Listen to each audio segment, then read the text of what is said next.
Is it wrong to have doubts about God? The psalmists questioned God about the unfairness of life. They arrived at their answers based on observation of God's creation and his self-revelation in word and deed. They believed the evidence.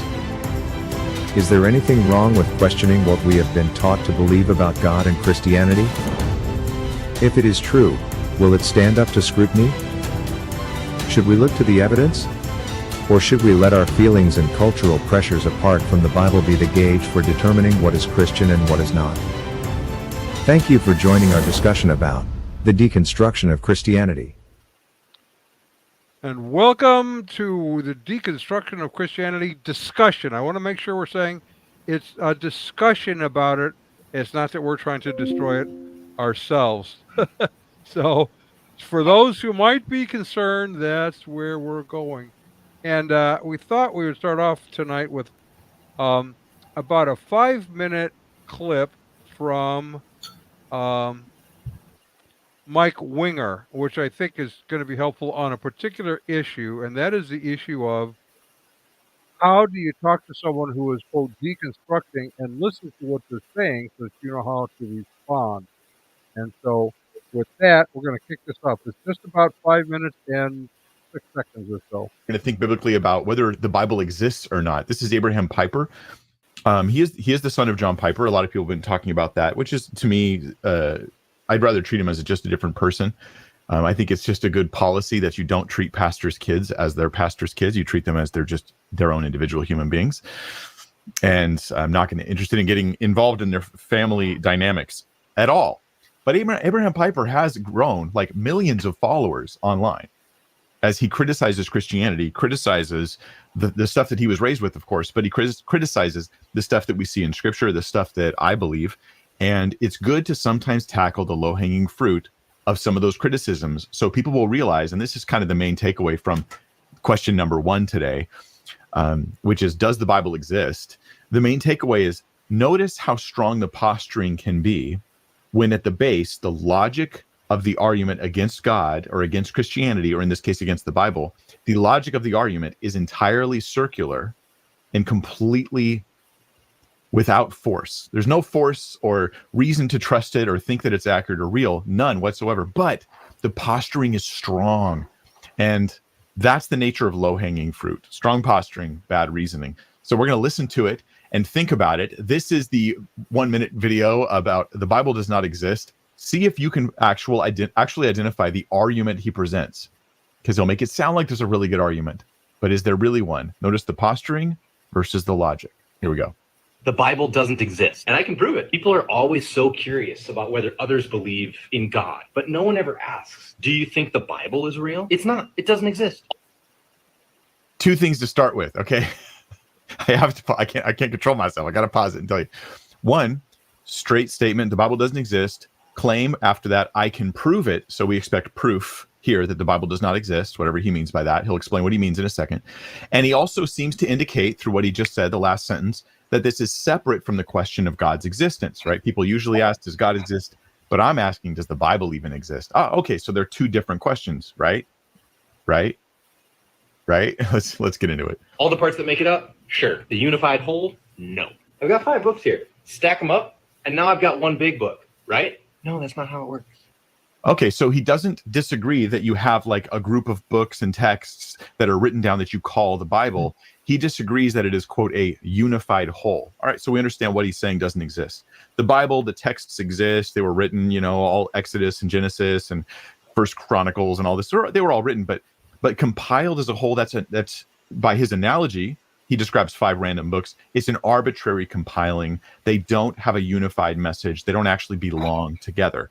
Okay, so that's what he's arguing against. That Bible, the idea of a unified whole, that does not exist. Let's listen it. Sentences like, the Bible teaches, or what do you think the Bible says about whatever? Nonsensical. Do I accept that there's a collection of writings that a vast swath of the world's population takes seriously as the foundation of their religion? Sure. But when the more conservatively devout of these folks start talking about the Bible, that's when things get dicey. Because then you can ask in response, what is the Bible? And as soon as they start talking, you'll realize the Bible doesn't exist. Okay, slow down. he identifies here like the more conservative types of these religious folks, even the pretty liberal progressives, not all of them, but even the more liberal side of Christianity who are not fundamentalists, and that's what Abraham Piper targets, is what he calls fundamentalists. They believe the Bible is a unified whole. Even people who believe the Bible has errors in it often believe still that it is a unified whole, that it, in fact, God did inspire and bring together this group of texts. And so this is to mischaracterize the people that he seems to be speaking for. I could argue with someone like Brandon Robertson, who is like one of the most extreme out there leftist theology-wise, left theology, right? So pro-LGBT, find your inner self as the guide for how you interpret and disagree with the Bible and all that. But he would even still suggest that the Bible is like a unified whole that God did inspire. Like, this is not just a fundamentalist thing. Just to clarify. He's creating a straw man there. Whatever it is they're talking about, it's not real. If they're going to insist that the Bible is God's word and that God is imaginary, it only follows that its word is imaginary too. The Bible doesn't exist. Did you catch the logic? What was the logic? Most of it was posturing, right? Where was the part where he proved that the Bible doesn't exist? Let me play it for you again. Here's the core logic, this tiny little clip right at the end. This is why the Bible doesn't exist, according to him. If they're going to insist that the Bible is God's word and that God is imaginary, it only follows that its word is imaginary too. So the logic is as follows. The Bible doesn't exist. Why? Because God doesn't exist. Busted. You got me. I agree with you there. If God doesn't exist, the Bible as a unified whole does not exist. Not in any sense in which a Christian is intending. That's absolutely true. But what you've done is you've assumed atheism is true in order to prove that the Bible doesn't exist. So your point relies on the truth of atheism, not even agnosticism, not even I'm not convinced God exists. No. A confident assertion that atheism is true is the grounding for your logic that the Bible doesn't exist. But didn't he imply that this whole Bible doesn't exist thing is separate from the question of God? Let's look at that clip. Whether others believe in God, but no one ever asks, do you think the Bible is real? It's not. It doesn't exist. People ask whether others believe in God, but nobody asks whether the Bible is real. So this seems to be separate from the question of God's existence. Yeah, this is low-hanging fruit, but this is exactly what I find is amongst sort of the larger groups of atheists that I see online and skeptics online, is the low-hanging fruit does sway minds, and so it's worth talking about and worth addressing. And yeah, I've got video. So the low-hanging fruit does sway minds. That's true. Yeah. Now I gotta figure out how to get this guy out of here. Oh no. Time to switch. Oh, yeah, actually I know how I'm gonna do this. I just have to go over here and go here. There you go. And we're back. And we're back. Notice Okay. People who So say what did anyone pick up from all of that? Notice how these people who say, the Bible's not real, it doesn't exist or whatever, they all sound like they've never actually read the Bible. Because if you actually read it, it actually flows together pretty cohesively. Like, there's a lot of ties there to each book. So it's just like, what are you even talking about, bro? He built his whole argument on a false premise that God doesn't exist. So, Right. Yeah, True. if you're building on a false premise, you could argue anything. Mm-hmm. Absolutely. Yeah, I would say, like you mentioned, Don, the low-hanging fruit sways minds.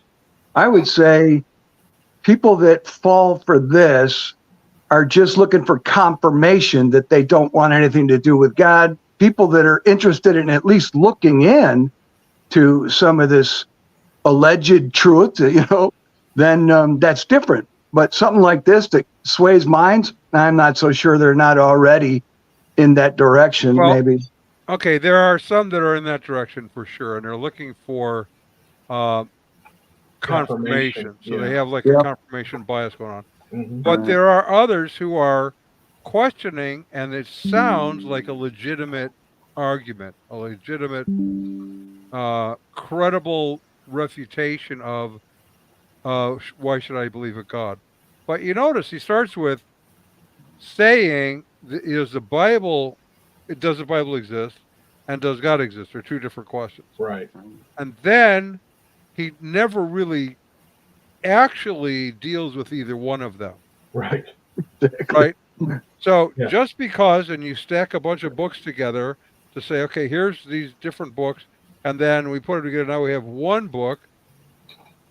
Therefore, the text that we have assembled into the book we call the Bible are not connected to one another in any way.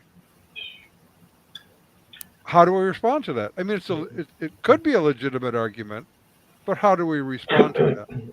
Well, not even books, secular ones. Like there are separate books that are written by the same author or whatever, and yet it could be a series, and eventually they put them together in a volume of several books together.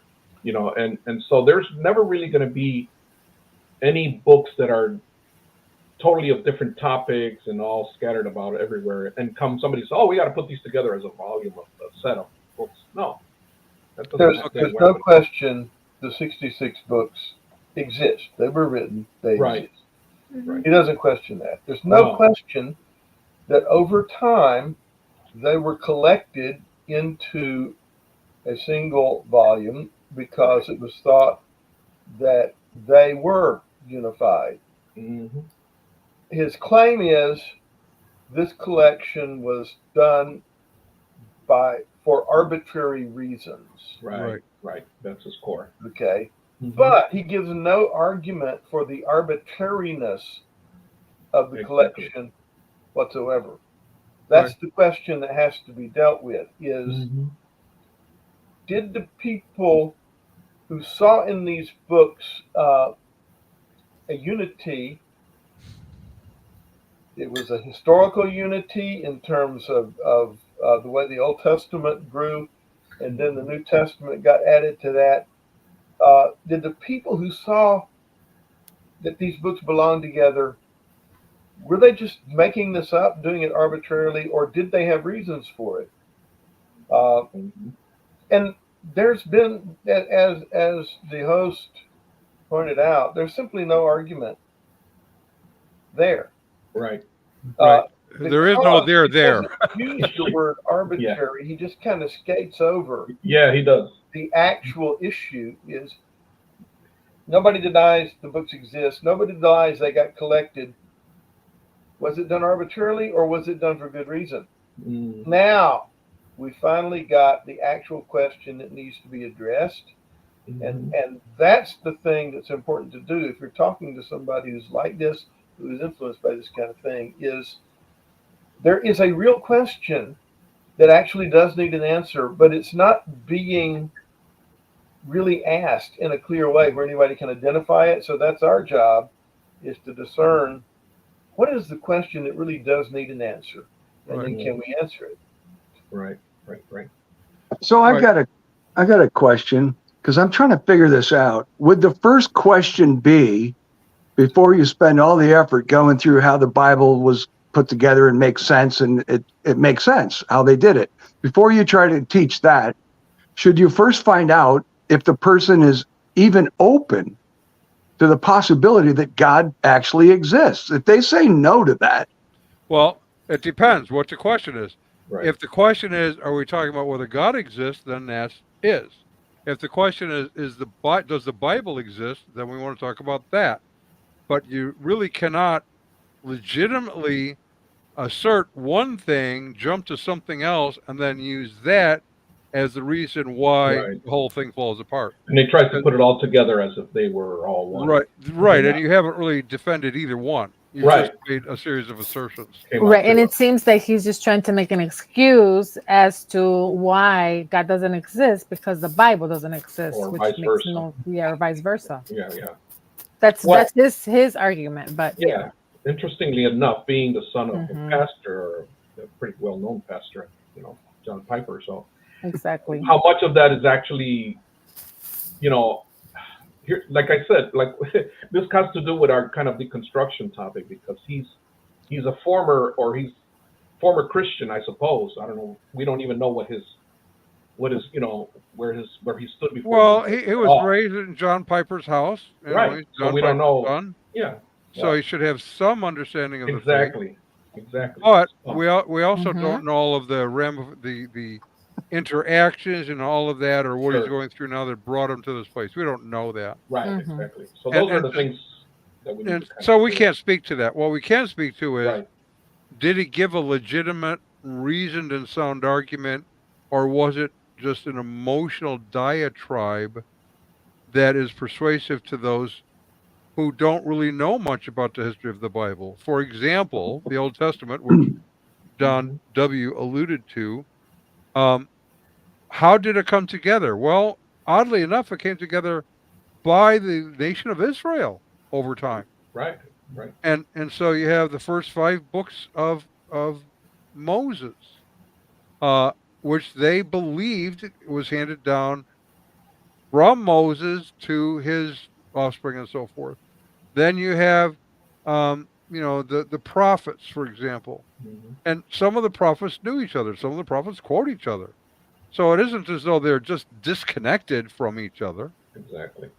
And they're Jewish. Everything, literally from Genesis 12 all the way through the Old Testament, is Jewish. And they superintended very carefully what was included and not included. Mm-hmm. The New Testament is similar. We have a process that went on. In order to even qualify to be included, it had to have been written by an apostle or someone who worked closely with an apostle. So there's a vetting process as to what Yes. could be included. It doesn't mean other writings aren't helpful, but it means these we consider inspired and inerrant. These belong together. And the same thing, you have Peter mentioning Paul, so they are Right. confirming one another. So yeah, they do. We can give strong evidence that they belong together. Now that doesn't prove God exists. It is an element that we can use. There's other factors that we can use, and Exactly. but he didn't really refute either one of them. Although some who are not kind of well taught wouldn't really know how to respond to that. Right. Here's the deal: you're a Christian, and you've always just assumed that the Bible is a unified whole, and now I question it, and you realize for the first time, God never actually wrote the whole thing on tablets of stone, or even wrote a list of the canonical books on a tablet of stone. Right. And nobody's ever taught you about the process and the rationale of the logic of it. And all of a sudden, you're questioning, is the Bible really what I think it is? And Abraham Piper doesn't have to convince you that it's not. All he has to do is make you shaky and get you teetering. Right. Eventually you'll teeter off the foundation if nobody gets you rooted back and gives you a real solid reason to Right. be rooted back. So he doesn't have to convince anybody. All he has to do is raise doubts. And the other thing I noticed, the tone of it, in classical rhetoric, you analyze every presentation in terms of ethos, logos, and pathos. Pathos is the appeal to the emotions. Logos is the logic. That's what was completely missing. And ethos is the character of the speaker. How does the speaker come across to you? I think the way this guy was laughing at us, to me, that's communicating, I am so clever and you're not. Yeah, right. Yeah. And I got you. Yeah. And unfortunately, there are a lot of Christians who are so ill prepared that he is going to get them. And he's just enjoying it so much. Oh, yeah. I don't know what his issue with his father is, but can only imagine how much grief Yeah. Piper Sr. and his wife have over this. Uh, but he's wanting the opportunity to laugh at you and say, "I got you," because I'm clever and you're not. Right. Mhm. Well, Mhm. and it is difficult, as some of you at least know, to grow up as a pastor's kid or a missionary kid, because you have higher expectations put on you Exactly. unfairly, I think, in some cases, Yes. uh, because of the position of your parents. However, it's like, I think, magnified a lot if you're the son of, let's say, a celebrity pastor, like, who are we talking about? Piper, John Piper. Yeah. right? Uh, that even magnifies the pressure, Exactly. and so, maybe there's rebellion as a result of that. The fact is, we don't know. We can't get to Right. motive. We can only deal with how did he make his argumentation. Hmm. He didn't. He simply made a series of assertions with no evidence and not Right. connected to one another. So, why is that important? Well, we're talking tonight about faith. That's the topic. Hmm. And he has deconstructed from the faith, and he's saying he deconstructed it because there really is no faith to begin with. Exactly. There's no Bible, it doesn't exist. Therefore, there's no God. Well, it could be that there's no Bible. That doesn't mean God doesn't exist. Uh, it's a different kind of a question, because it might be not be the God of Christianity and Judaism, but that doesn't mean God doesn't exist. So, we have to walk through that a little more carefully. Now, I'm going to take just a one moment to respond to this one question by Tenacious Thorn Leon to demonstrate something that we're talking about here, and that is that those who know precious little about scriptures ask questions like this. Hmm. So Noah was a Jew? Question mark. The answer is no. Noah wasn't a Jew. There were no Jews. Abraham is the father. Abraham, Isaac, Jacob. You follow down through the lineage. Uh, the Jews began Abraham, Isaac, and Jacob under Jacob, whose name was changed to Israel. Hmm. So if you kind of follow the track through, no, you would only say Noah was a Jew, question mark, if you didn't really know the history that's laid out in Genesis. Yes, Don? Yeah, there's a reason why Don mentioned Genesis 12, because that's the call of Abraham. Exactly. So from that point on, you're dealing with the nation of Israel, one of the 12 tribes of which was Judah, which was the one mainly that survived, still exists today. Right. We call them Jews. But from Genesis 12 on through the rest of the Pentateuch, you're really talking about Israelites. Hmm.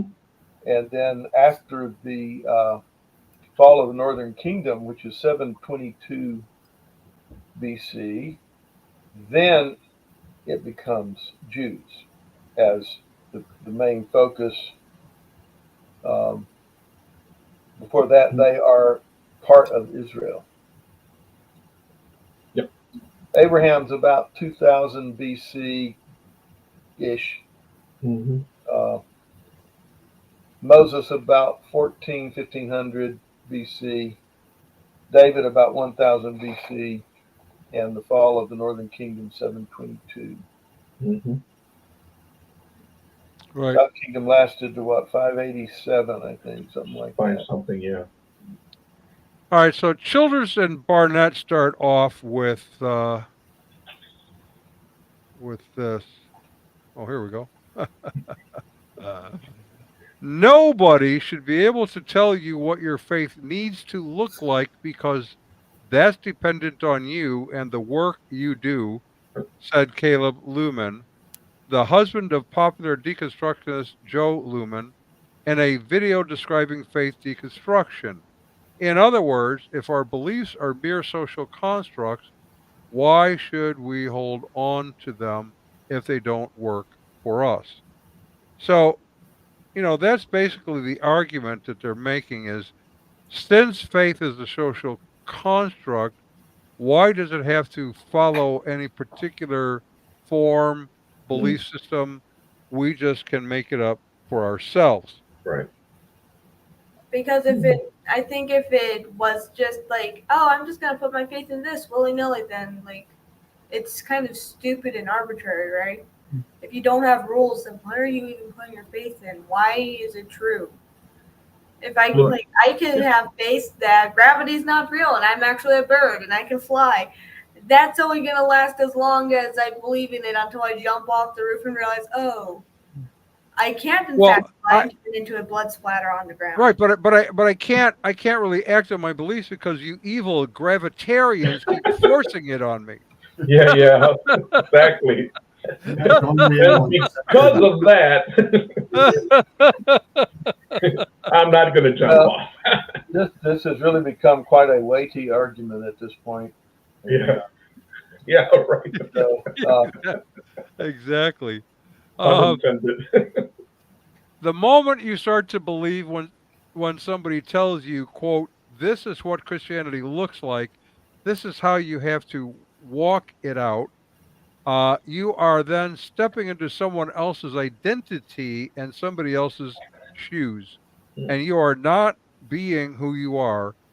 And later on down the road, you're going to feel the trauma and you're going to feel the pain and be like, son of a gun, I have to freaking deconstruct that. Okay. What? So if I believe this, I have to live exactly as you live. Is that what Christianity teaches? No, it says basically like you walk the walk, like, if you talk the talk, you better walk it. I can see the guy's point, though. If the guy you're following is a Bill Gothard type, then yes, he's absolutely correct. But if your pastor is sound, or if you actually take the time to, I don't know, read the Bible for yourself and learn for yourself, then yeah, you don't have to follow what some person tells you. You follow what Jesus told you. once again, just like with the first argument, there is an unstated assumption that is actually driving everything. And the unstated assumption is God has not revealed himself. Consequently, nobody really knows what he's like. So we all have to just make up our own way of understanding and dealing with it. Right. And if that's the case, then they'd be right.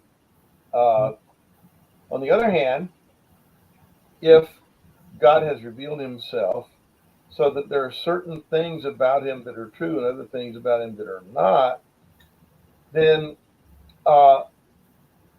you can't really just start making stuff up. You have to find out what's true, and you can't rule out the fact that there might be other people who can help you do that. Just like, my high school general science teacher helped me understand gravity. It was working before then, but this whole idea that mass, bends space and causes bodies to attract each other, and etc. That's why the planets, are going around the sun. It starts making a little more sense.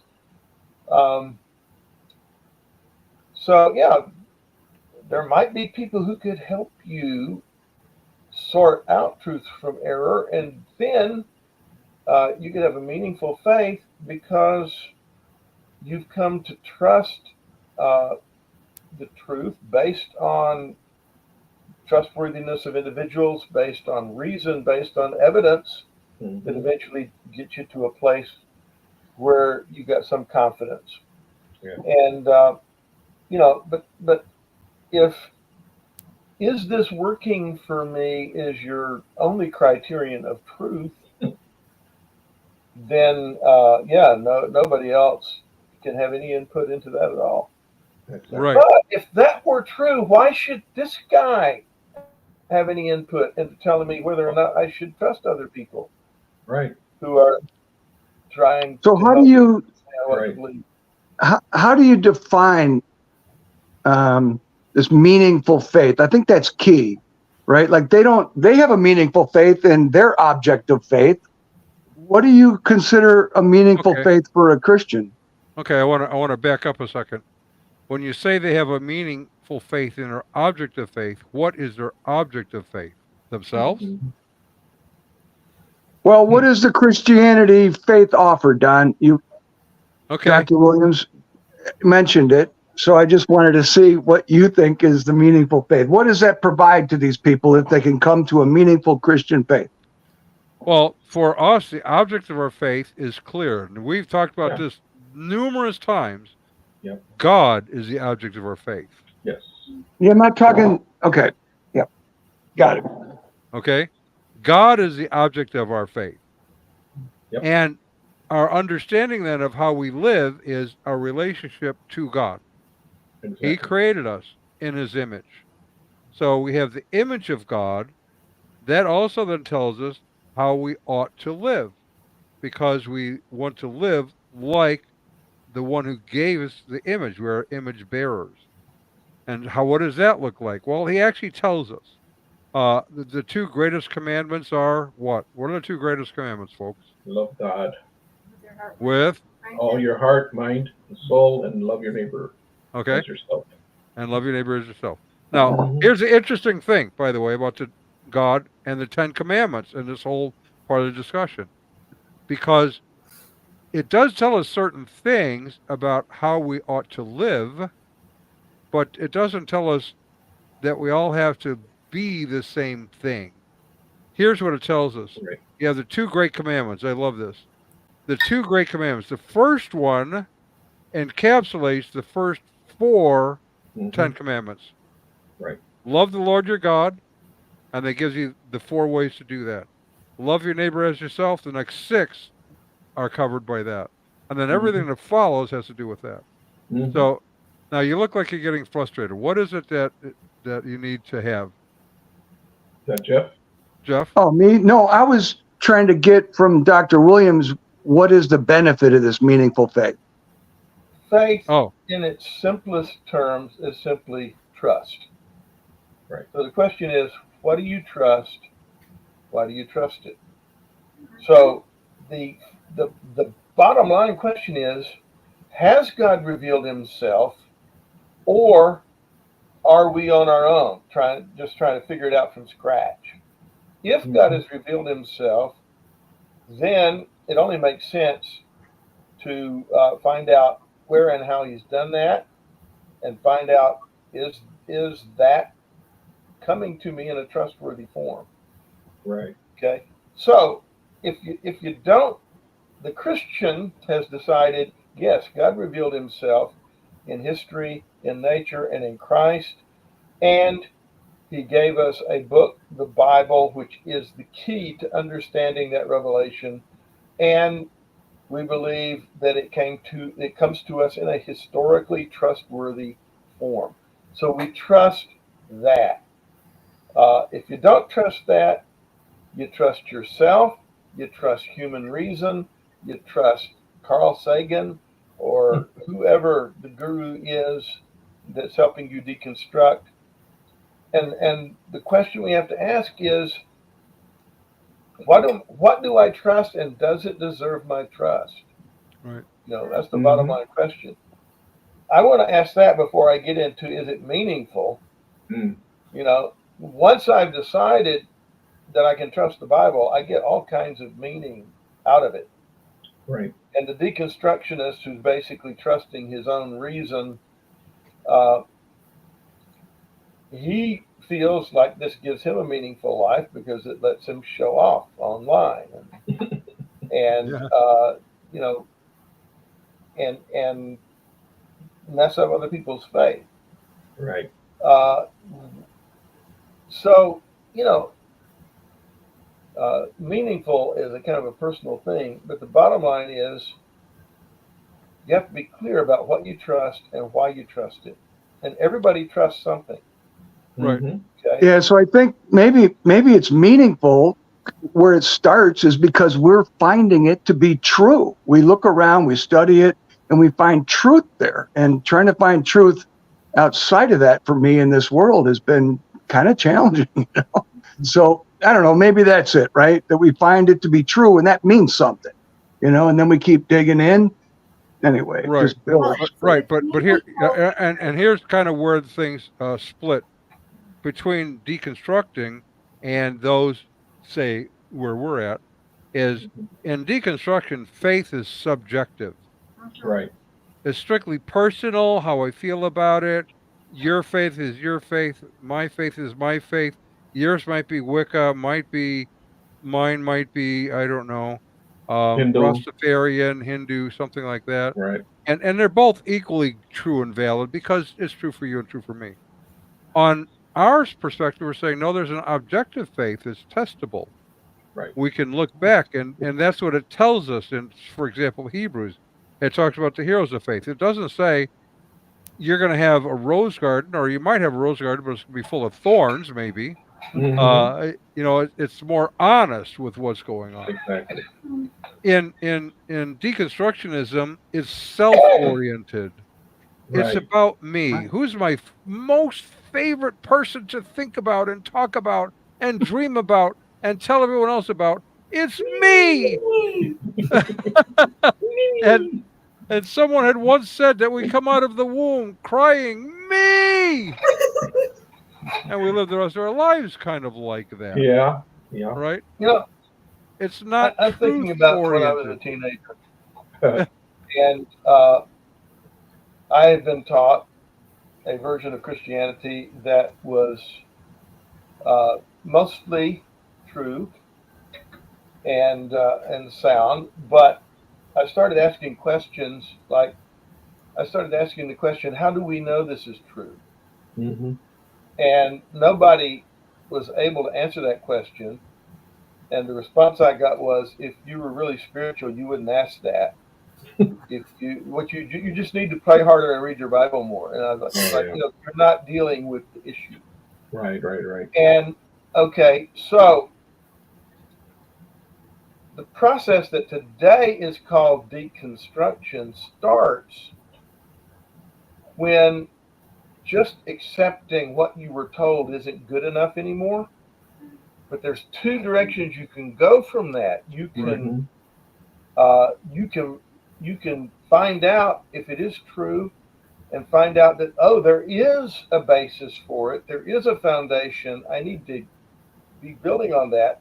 Or you can decide, I was just handed a crock of fecal matter and I need to get rid of it and find something else.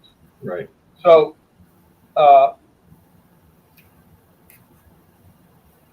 if you don't have anybody, I mean, it's actually important to go through that moment where just repeating the faith of your parents isn't good enough. You've got to own it. Yeah. And you've got to decide, is it something I really want to own? And it doesn't help to have a bunch of clever people out there giving you fake reasons that aren't reasoned why Right. you should throw it away. Right. You got those guys, so you run into them, you're in trouble. I was very fortunate. I had a good Christian friend who was asking the same kind of questions, and we discovered C.S. Lewis and Francis Schaeffer about that time.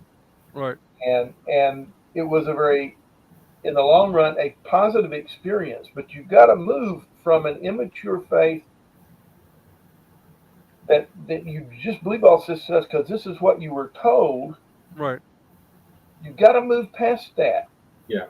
And we absolutely have to get our churches to start functioning in such a way that this is not threatening. Right. Right now, it's It horribly should- threatening because the churches Right. Shouldn't be. don't know how to process you through it. They're still like mine was. A lot of them back then, and some of them are worse than that. But this is it. You know, it's not. We shouldn't be shocked, and we shouldn't be threatened when people ask those questions. We should be prepared to help them. Right, and them it can reconstruct and not deconstruct. That is, it can be take the building they've got and actually make sure it's on the foundation. Well, Ginger Duggar-Volo, I think, said it well, and it goes right along with what Don has just said, because she said in her process she was disentangling faith from fear. So she was going through the process of challenging what she'd been raised to believe, not with a goal to eliminate it. If there was something that was untrue, she wanted to eliminate that, disentangle it from what is true. That is a healthy thing to do. And Don's right. It's actually should be encouraged to test your faith, because then you own it. My son, I've talked about my son before. He was 16 or 17, I suppose, and he was working at a sporting goods store and there's a college student there who was an atheist, and he was quite evangelistic back in the day, and they would argue, and he would do a great job. But he came home and he said, "Dad, how do I actually know the Bible is reliable?" I said, "That's a really great question. Now, I'm not going to tell you the reasons. Here's what I'm going to do, though. I gave him several prophecies that had been fulfilled. And I said, now here's your job. I'm not going to tell you anything about them other than here's what the scriptures say about them. Now, go to the library and look up these areas and come back and tell me what you find." And he comes back and he discovers, just by reading the stories about these areas in the history books, he goes, they were all fulfilled. Well, yeah, okay, so that's an important thing. Now you have secular archaeologists that are telling you the same thing that was written prior to it ever happening. That's pretty powerful. So that was helpful to him. So that explains it, right? That's a perfect example. Like these people, like Dr. Williams said, they get to a point, and I get this, right? They're like, I always was told this, so I believed it, but now I'm waking up to ask questions. So they can either dive in and ask questions, why is the Bible this? Why is it that? Or they can say, nah, it's just not true. And then they fall in to the New Age religion and all that. They deconstruct. And that's pretty pleasing, right? Because everybody's saved. Everybody. It's like, now it tickles your ears, and it's hard to get you back to really evaluating the Bible because you're pleased with all the other stuff. Right, because it's not really truth-oriented. Pardon? Go ahead. I think one of the things that a lot of these deconstructionists, especially the ones online, are, dealing with is, the principle of hurt people hurt people. I think that's what's happening here is they've gotten hurt by the church, and they're angry, and some of them for good reason. But then they think, well, I just need to spread my anger and my hurt to other people, because they think, oh, I'm being helpful in doing this. I'm being good in doing this, when you're not. You're actually hurting people even more. Yeah. Yeah. So Kalen, back to the story of Kalen here, Caleb has moved faith to the realm of personal preference. It resides in the upper story. Remember the upper story, lower story? Lower story is the things of testable science that you can show. The upper story is kind of more not physical, not testable in the same way. And so you can kind of make things fit however you want to. You can have faith in faith, kind of like Word Faithers or New Apostolic Reformation, right? Faith in faith, or faith in emotion, but they wouldn't get very far based on that kind of faith, because it's not real faith. It's not objective faith. Right. There should be evidence. Whatever we have as faith in is trustworthy. We should have, and Don has already pointed it out. there should be evidence that is a trustworthy faith. And I'll talk a little bit more about that because I have a little story to tell about a former youth pastor that I spoke with.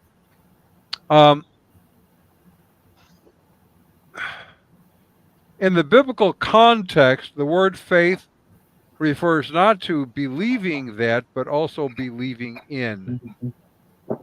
I like the way that they put that. It isn't simply believing in a set of propositions, although that's part of it, but believing in this case, a person, Jesus Christ. Right. Believing in God. You're putting your faith in, your trust in, you're relying on them. And you do that because they are, in fact, reliable. And they've demonstrated it. My son used to ask me how I get through hard times. And I said, hope. And he said, well, what does that look like? And I said, well, there's two parts of it. One is, it doesn't mean it's going to be fixed right now, but it gives me confidence to get through the tough times to the next point of hope, whatever that looks like. Mm-hmm. The second thing is, I'm trusting in a person who has demonstrated over the course of my life that he's reliable. So when I lost my business, I was crushed. I was utterly crushed. And yet, after a while, God carried me through and things changed. And I went, okay, he is reliable. And then you would find things along in your life that had happened later on, you discover for a reason that you never would have anticipated before. So there's a lot of things that lead you to the conclusion that God is a trustworthy God. In addition to which we see that in Scripture. Right. What's the whole resurrection account about? Mm-hmm. Right. It's a reliable evidence that no matter what happens, we have a better life afterwards. Better life afterward. And John makes this really cool statement. I used this yesterday, in fact. Mm-hmm. We had a repairman over to work on our oven. Lutheran-ish. He goes kind of like a C&E Catholic. He's a C&E Lutheran, Christmas and Easter. Right. And when he discovered what we did, it launched a whole discussion about Scientology and Christian Science and all that. It was great. I need to send him some material because now he wants to know what we believe. But he wasn't rooted in anything. And I talked to him about the Gospel of John. And as I explained the Gospel, I said, the Gospel of John is written for a few reasons, and this is one of them. And John tells us, these are written so that you may believe that Jesus is the Christ, the Son of God, and that by believing you may have life in his name. So you believe propositionally about Christ, who he is, and then you believe into Christ in a relationship. Mm-hmm. So it isn't just one, it really is both. It's twofold, basically. It's twofold, yeah. Yeah. In Hebrews, the writer of Hebrews, we won't argue about who it is because we're never really going to solve that. But the writer of Hebrews says, without faith it is impossible to please him, for whoever would draw near to God must believe that he exists and that he rewards those who seek him. So, yeah, so there's propositional things that you need to believe about God in order to believe into God. You have to believe he exists. Number one, yeah. Right? Which means you have to have evidence. It's an evidential faith. Now, I had a thing. I love speaking in churches, absolutely. And I was at a church in Beckley, West Virginia. This is so fun. For a week, I did a week of meetings, and I started off the first Sunday morning giving my testimony. Growing up in my father was an atheist. I was atheist/agnostic somewhere in there, and how I came to the faith. The process of investigating Christianity, the Bible, those sorts of things. And then that night I spoke about worldviews. What's a worldview? And then on Monday evening, as I arrived early because I like to get in and kind of get set up and pray and get ready. But there was a young man standing there, actually young, in his 30s, this may probably. And he had come to church that Sunday morning. He said, I haven't been to church in 10 years. He said, I grew up in church. I was a youth pastor. I went to Bible college, and I became an atheist in Bible college, in philosophy classes.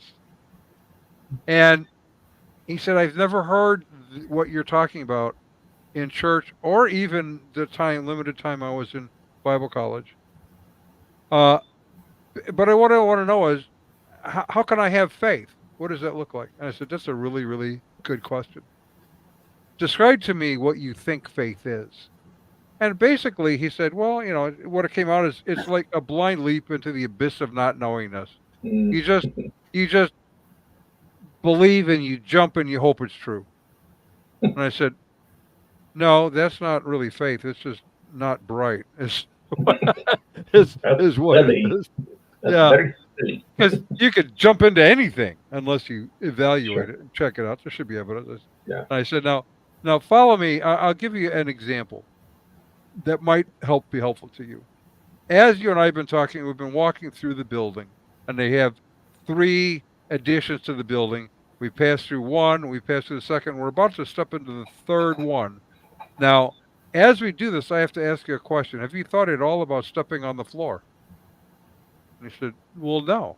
I said, because you have faith, the floor will hold you up. And here's why you have faith, the floor will hold you up. Because you've already walked through these 2 other rooms. The floor held you up just fine. You have no fear of it falling in on you or anything like that. And so you have confidence or faith that this floor will hold you up like the other 2 did. So you have a history to look back on. Mm-hmm. The same thing happens when you get in an elevator. Now, that doesn't mean the elevator won't break. We live in a fallen world. But you have faith that's going to operate based on past experiences. Coming to the Christian faith is the same kind of a thing, because we have evidence that it's true, rooted in history. And so if it was true in the first century, why wouldn't it be true today? Exactly.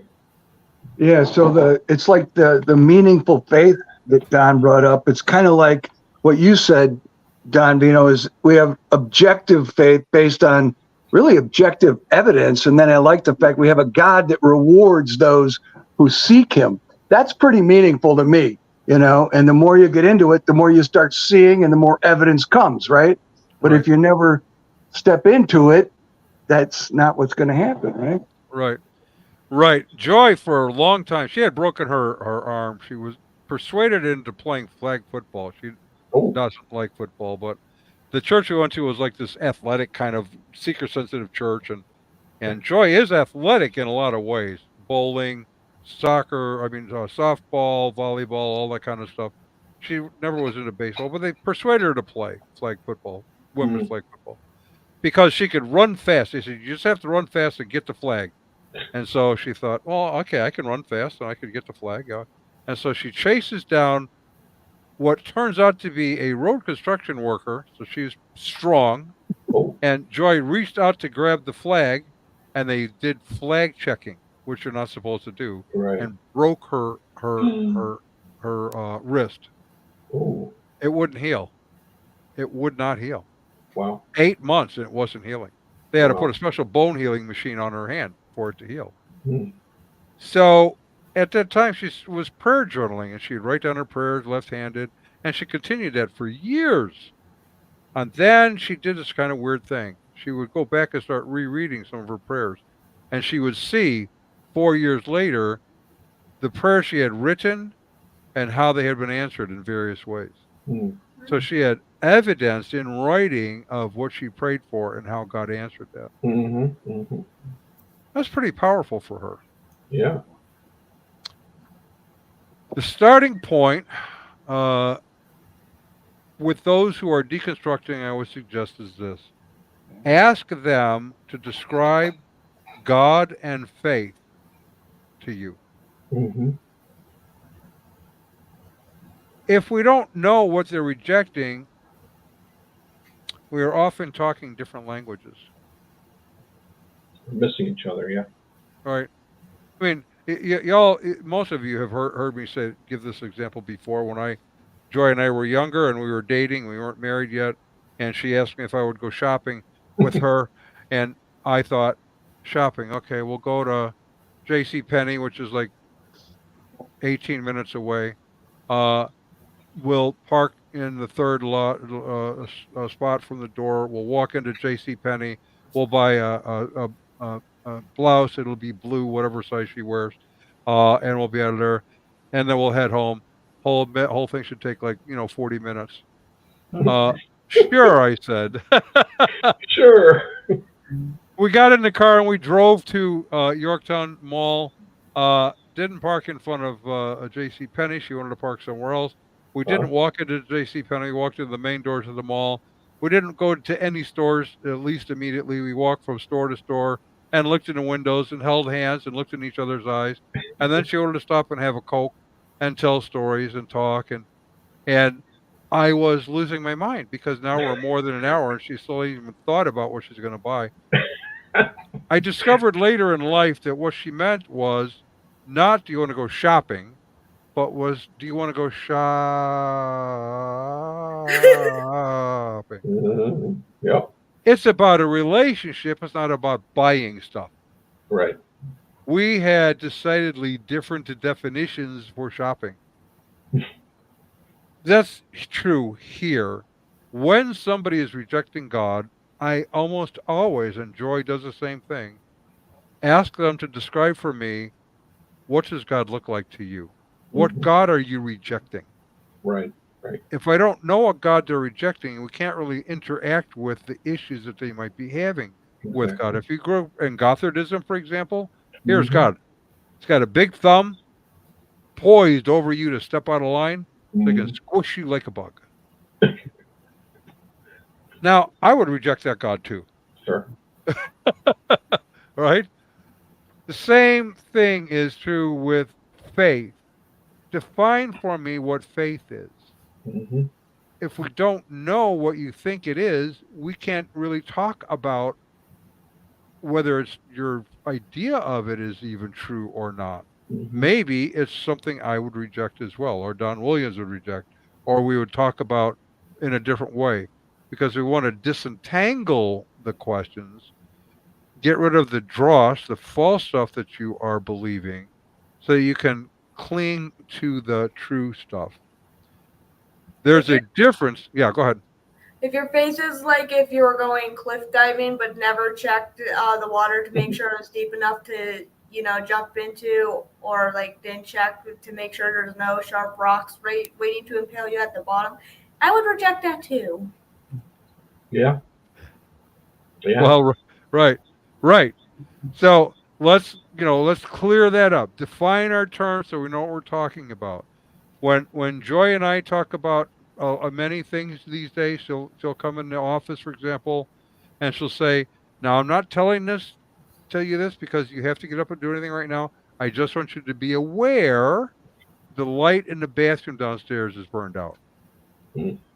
Now she has to tell me that because I am going to be that fast up and go fix the light bulb, not because of any reason other than I don't want to forget. And so I just go fix it.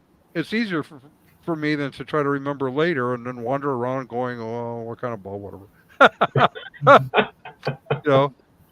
And the same thing. Yeah, the same. I was just going to share something really quick. I had a discussion with someone the other day, and I asked them about the faith, and they gave me this perfect definition that I think we would all agree with. That's faith. But the object of their faith wasn't, Christ. So, yeah, both of them matter. You could get one right without the other, maybe. Anyway. Sure.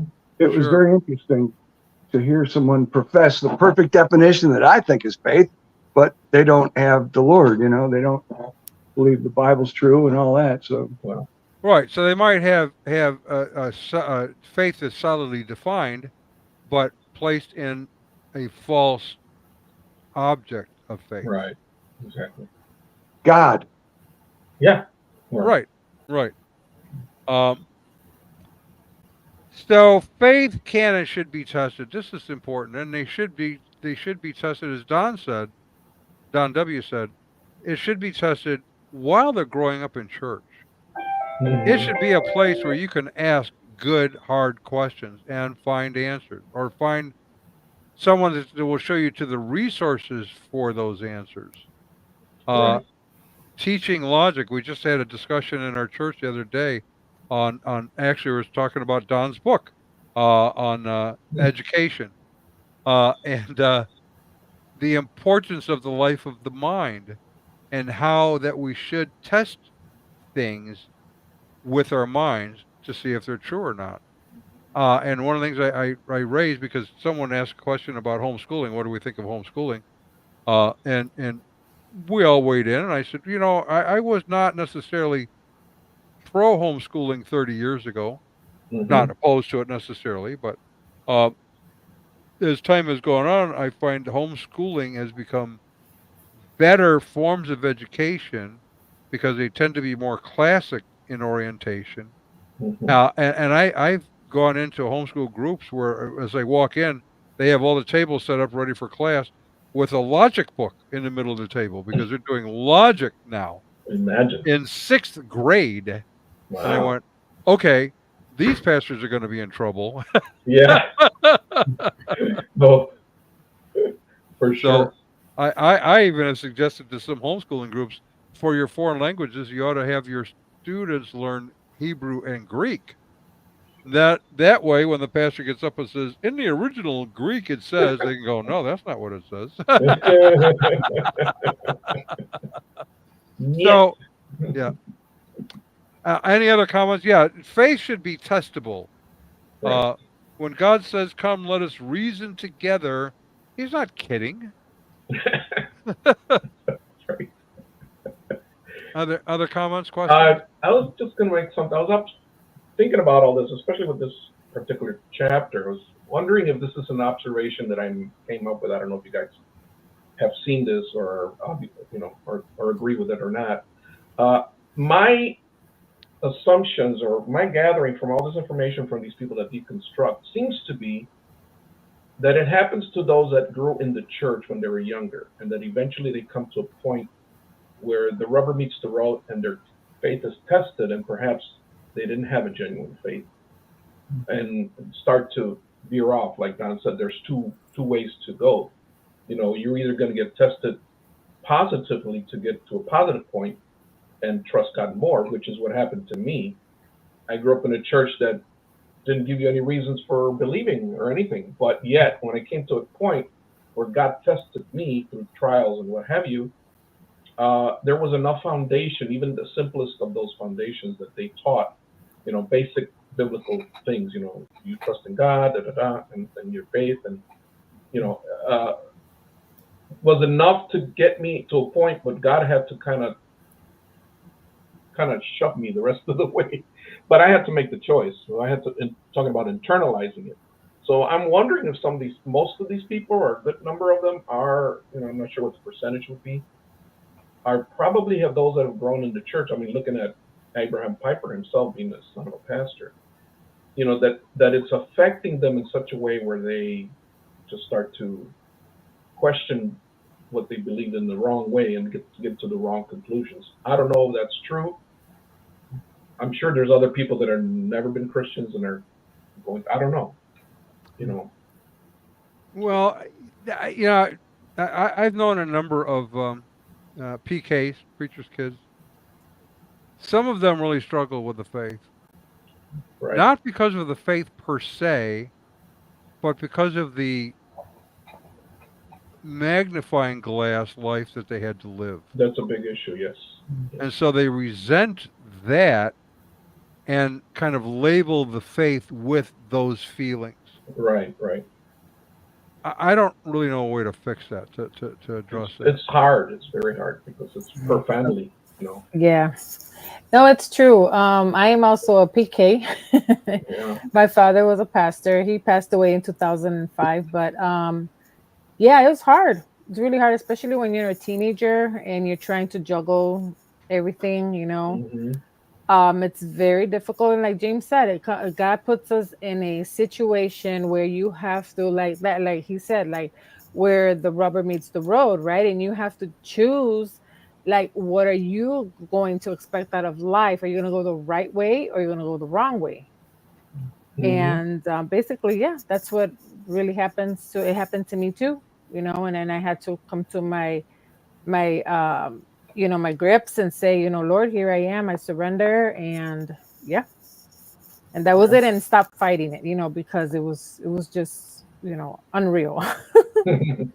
I had a lot of bad experiences. So I feel for them, and I also feel for the pastors, because yeah, my dad was even like, he was threatened by a member. He's like, I'm going to like drop my gloves, and I can get around with you and stuff like that. So yeah, it's it's boy. rough. Talk It's rough. about a drop of a hat, right? Exactly. How about if we mandate an exit interview for everybody that wants to deconstruct? There you go, Jeff. I like that idea. Yeah, that's a good one. I wasn't a PK. I was the P. And my kids were PKs. Yeah. And what I noticed was, being the pastor of a typical American church, even an evangelical church, is really hard on your faith, because you pour your life into these people, and they say that was nice, and they walk on like nothing's happened. Exactly. And you don't see growth, and you see the hypocrisy, and sometimes you get treated very, very badly, as Ruth was saying. Yes. And it challenges your faith, and you're mature and older and grounded, but your kids are watching the same thing. Right. And they're seeing what you're pouring in, and how little response there is to it sometimes, but they're not mature. And so my kids handle it okay, but I can easily imagine kids that would not. Yeah. Because, hey, it was tough for me to do it. Yeah. And it's worse on the family. You know, when you look at the statistics for how many pastors are dropping out of the ministry, Right. Exactly. and you know, it's easy to be critical of them, but sometimes it's because the church won't let them fulfill their calling. And so they come to a point where they just can't beat their heads against that wall anymore. Yeah. And, Right. Right. It's emotionally draining. Right. Very.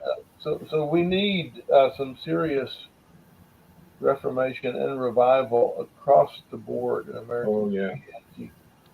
Oh yeah. And if you are a P or an M and have Ks, don't get so caught up in the ministry that you forget that they need you, and they need help navigating these waters. Because if you're the church will take all of your time if you let it. It will. Now, you just mentioned something about we need a reformation. So just so everyone is aware, in a couple of weeks, I forget the date right now, but in a couple of weeks, we're going to start going. We're going to go through Don Williams' book again, 95 Thesis for a New Reformation. He's going to be leading it, and we're going to interrupt him with questions from time to time because that's what we do. That's right. That's right. So plan on joining us up for that series. That'll be good because we want to have it online for anyone who wants to do that. But get I might this book. ask you some questions too. Oh, there you go. Yeah. What's that? He's going to ask some questions too. That's good. That's good. Like then, questions. Then we'll be able to tell if anyone's actually reading the book again and listening. Yeah, my old friend Socrates taught me some bad habits about that. All right. So everyone Alrighty. who's out there watching, thanks for joining us, and we will be back next week. Absolutely. And we'll do the Brady Bunch wave. Good night. No.